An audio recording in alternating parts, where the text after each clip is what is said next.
सुप्रभात पिला माने केमती अछ भल अछ एबे तो कोरोना पीरियड चलची कोरोना बहु मात्रा रे माती चलची तेणु तुम तो घरे रहथुओ बेसी बुलाबुली करनथुओ आ सुस्थ रहिबा पई तुम माने मास्क भी पिंधुओ बारंबार हाथ को धोथुओ खाइबा बेले किंबा पानी पीला बेले किंबा मैक्सिमम टाइम तमे हाथ धोथुओ साबुन ले हैंड वाश रे एवं आमे वर्तमान स्कूल जेहेतु बंद अच्छी बहुत समय आमे पाउचे खेलवा बुलिबा पई सेही भितर भी आमे पाठ सहित भी आमे लिंक रखिबा पाठ पढ़िबा एवं आम भविष्य उज्जवल करबा हो आमे पाठ ऊपर को आसवा कहले आमे बड़ बड़ जिनस आमे देखिचे बड़ बड़ पशु देखिचे बड़ बड़ गछ देखिचे एवं बड़ बड़ नदी देखिचे पोखरी देखिचे बंध देखिचे एवं छोट छोट जिनस देखिचे छोट छोट भीतर छोट चढ़ई देखिचे छोट फूल देखिचे एवं छोट विभिन्न छोट छोट जीव देखिचे तो तुम मैंने जानिच से भीतर जे छोट आम छोट पिला मान को देखुचे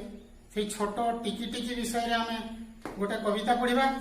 तो मुझे पढ़ी प्रथम ना कविता आवृत्ति करवा आम से कविता मु आवृत्ति करके शुणाऊँगी तुम शुण बर्तमान पिला माने आमे टिकी टिकी कविता विषय ना कविता आवृत्ति करवा तापर आमे ताकू भल मात्रा रे बुझिबा टिकी टिकी टिकी टिकी टपा पानी रे गढ़ा होइछि सिंधु दिशु नाही सिना आखिकी तार असंख्य बिंदु टिकी टिकी धूली कणिका मिसी होइछि धरा पहाड़ पड़िया नगर सबु धूली रे गढ़ा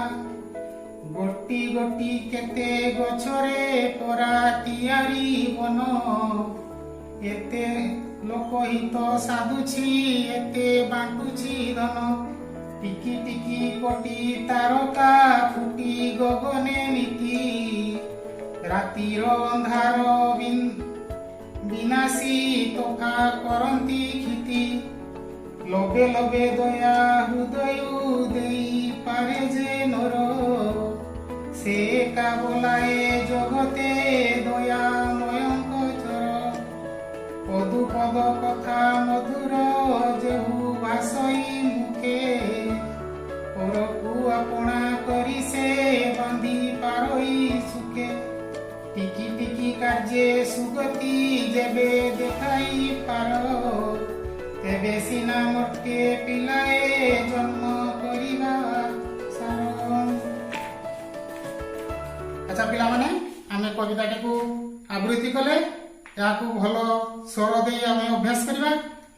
परवर्ती समय रे आमे परवर्ती क्लास रे मध्ये आकू आउ थरे पुणी आवृत्ति करबा तमे माने मध्ये आवृत्ति करबो एवं जे भल आवृत्ति करि पारिबो ताको पुरस्कृत करा जिवो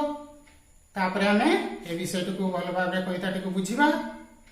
एवं कष्ट शब्द गद्य बुझिबा। हां पिला माने आमे आज एतिक रहिबा तमे माने घरे भल भाबे अभ्यास करि आसीबो। हो धन्यवाद।